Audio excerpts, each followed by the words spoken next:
कार्तिक के महीने में दीप प्रज्वलित करने का बड़ा महत्व है।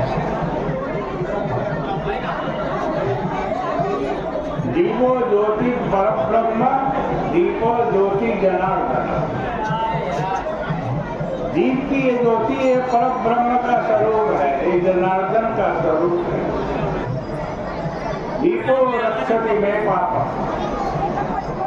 ये दीप मेरे समस्त पापों को नष्ट कर।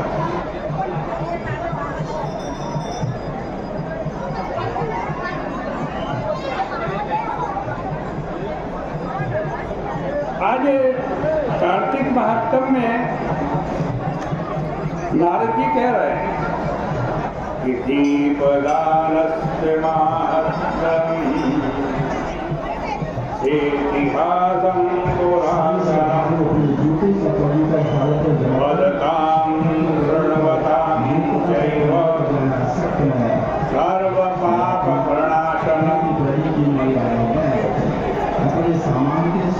नारद जी कह रहे हैं कि दीपदान का महात्म्य पूरा इतिहास समेत बोलने वालों के और सुनने वालों के दोनों के पाप को नाश करता है। हे राजन, दीपदान के महात्मा को सुनो। ये सब पाप को नाश करने वाला पुण्य कार्य है। ब्रह्मा जी ने कहा, पूर्व काल में चंद्रवंश में एक जयध्वज नाम का राजा हुआ और नारायण भगवान का परम भक्त था। विष्णु भगवान के मंदिर में रोज जाता, मंदिर को रोज अपने हाथ से राजा होते हुए भी साफ करता, वहाँ दीपक जलाता, सभी जीवों के ऊपर दया करता। एक बार वो राजा रेवती नाम की नदी के तट पे विष्णु भगवान के मंदिर में पूजा करने के लिए आया और उसी समय उनके एक वीतिहोत्र नाम के पुरोहित थे। वो भी जयध्वज राजा का चरित्र देखने के लिए वहां आए। देखा राजा होकर भी स्वयं मंदिर साफ कर रहा है, मंदिर में झाड़ू लगा रहा है, पोछा लगा रहा है, फिर दीप जला रहा है।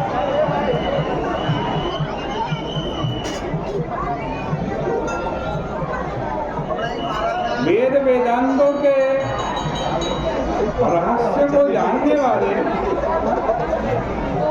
वीतिहोत्र नाम के पुरोहित ने विष्णु भगवान की सेवा में तत्पर राजा को देखा और कहा, हे राजा, हे हरि भक्ति परायण, विष्णु भगवान के भक्तों में आप सर्वश्रेष्ठ हैं। हे महाभाग, हमेशा आप भगवान के मंदिर में दीप दान करते हैं।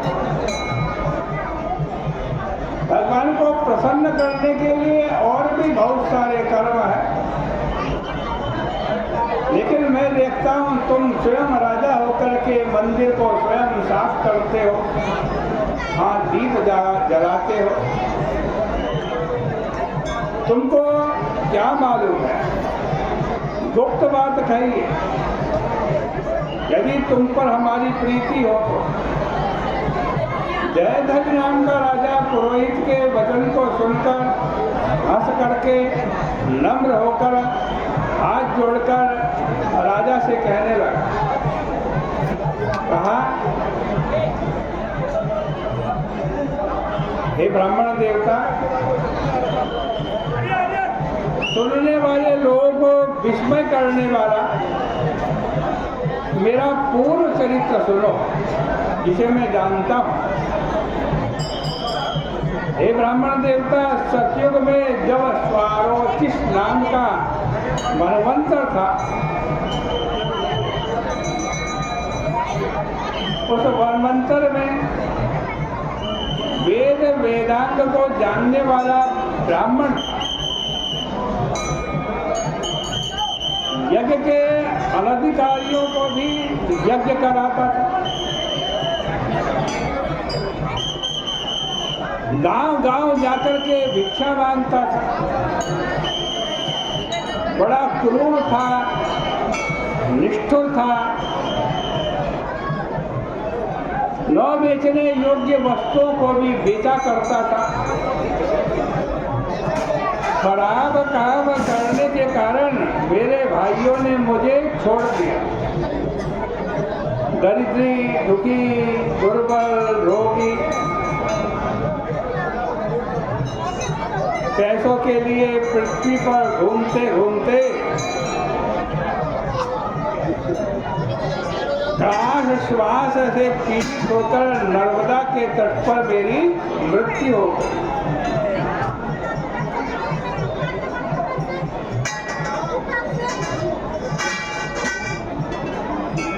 कहते उसे मरते हुए देखकर उसकी स्त्री बंधुमती व्यभिचार करने वाली होने से भाइयों के द्वारा छोड़ दी गई।